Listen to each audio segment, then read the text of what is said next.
Ej,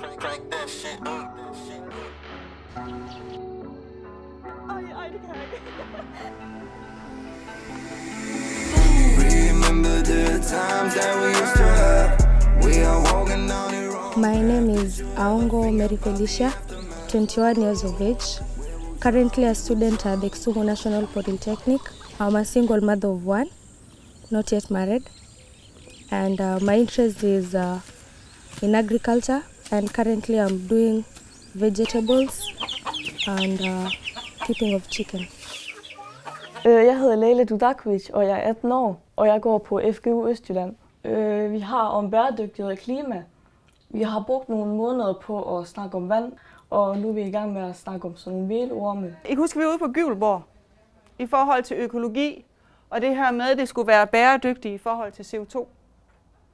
Og det er jo en af grundene til, at vi har startet Melormfarmen op. I forhold til at finde noget erstatning for kød. I forhold til, hvordan kan vi reducere CO2'en. I forhold til at finde et produkt, der er bæredygtigt. Vi er i gang med at fodre dem, og så skal vi så bagefter. Ja, det er det, jeg ikke sådan helt ved, fordi jeg har ikke været der i den hele uge.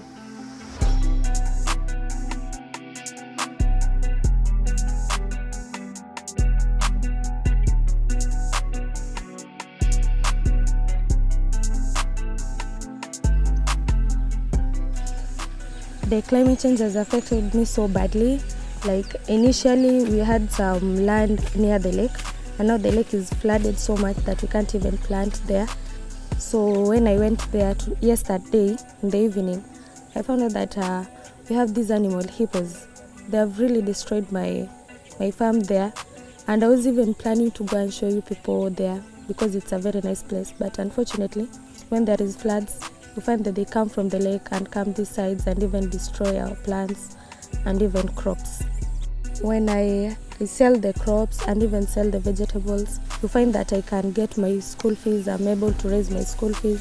So whenever they are destroyed by climate change, I find that it affects my day-to-day life because at times I'm out of school.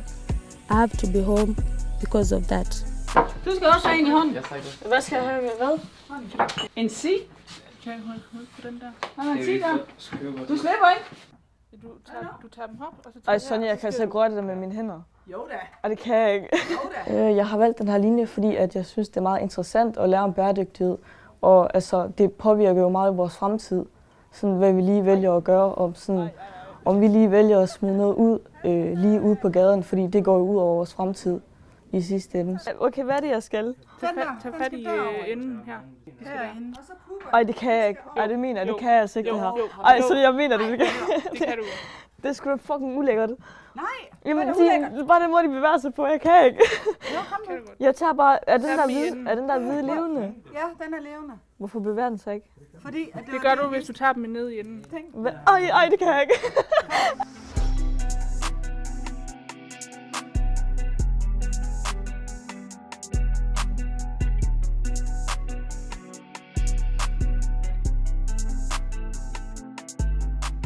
Due to this climate change, it has affected most of our people. If it continues this way and there is nothing done about this, I'll be so much affected, and apart from it, the worldwide we will also be affected, my community will be affected because the floods are still continuing. And apart from that, we'll also be losing so many people because of the diseases. You find that the floods causes a lot of diseases. We have bilharzia, then we also have some other waterborne diseases. And even apart from that, there will be no food security. So I'm so much worried about the future. Nej, det er ikke ad. Jeg skal altså ikke spise det her. Ej. Nej, det behøver den heller ikke. Det regner ikke særlig meget i Afrika, og der er meget tørke. Og det går ud over afgrøderne og menneskerne. Så jeg står virkelig og tænker på, sådan, at de ikke har noget at drikke. Så vil det jo være mærkeligt, hvis jeg køber en flaske vand og bare spilder den udenfor. Det her med at være åben over for nye ting. Altså, jeg skal spise med de samme fingre igen, jo. Jeg håber da, du vasker fingrene. Jamen, det gør jeg også. Okay. Men jeg føler ikke det nok. Altså, jeg tænker meget på de ting, jeg gør.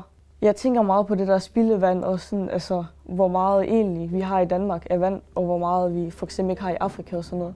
Altså, jeg får meget dårlig samvittighed over det. Skal vi rydde op? Sådan der. Me as a person, I would like so much to get involved in politics because even in school currently, engaged in school politics. But the reason as to why I would like to get engaged in politics in my community is to advocate for my people and even bring change to my people, because you find that this area is so much affected by the climate change. What I would first like to do is empower the youths, because you find that the youths are so vocal. First, I'll empower the youths and give them that knowledge so that they can narrow down to the community and even teach people more about the climate change. And these elderly people, our parents, they mostly believe in us. The community can do the mobilization like with the youths. We still have that power and that energy in our hands. I'll also clear all the rivers. At least I think some of the waters will be allowed to go through to the lake and give some room for agricultural projects to be carried. My family is so encouraging. My family members always see that I'm vocal and they believe that I can advocate about this even at the county level or at the ward level. Sonja, hvad var det der med, at da bomben sprang, så det der natur, det er sådan, det genoprettede sig selv, eller hvad? Man udslettede alt havbund og alt fisk, og så er det, at man vender tilbage efter 25 år for at se, hvad skaderne er. Og der er det jo, at de ser, at naturen har genoprettet sig selv. Altså mine forældre, de køber meget økologisk, fordi at ved økologisk, der bruger man ikke kunstgødning og sådan noget, som ødelægger grundvandet, fordi at det siver ned gennem jorden, og så på den måde, så bliver grundvandet ødelagt og forurenet og sådan noget. Så de har bare lært mig, at det er bare økologisk. Jeg ser ikke nogen grund til at købe det andet. Once you see there is a problem and you decide to work with the problem to come up with a better solution, I think it will be something better for me as a youth. Altså nu har vi jo lært meget om det, så jeg synes, det sådan fylder meget i vores hverdag. Det gør det i hvert fald for mig personligt. We find that there are some crops that are climate resistant. Whether there is drought, there is floods, they can still do well. So that is what the government needs to do most. At least provide crops that can be grown so that we can have food security in our area and even in our country. Jeg er jo bekymret, men så alligevel så føler jeg ikke, at jeg kan jo godt sådan prøve at sådan gøre, at det, ja, 2 sekunder, nu skal jeg lige finde et ord til det.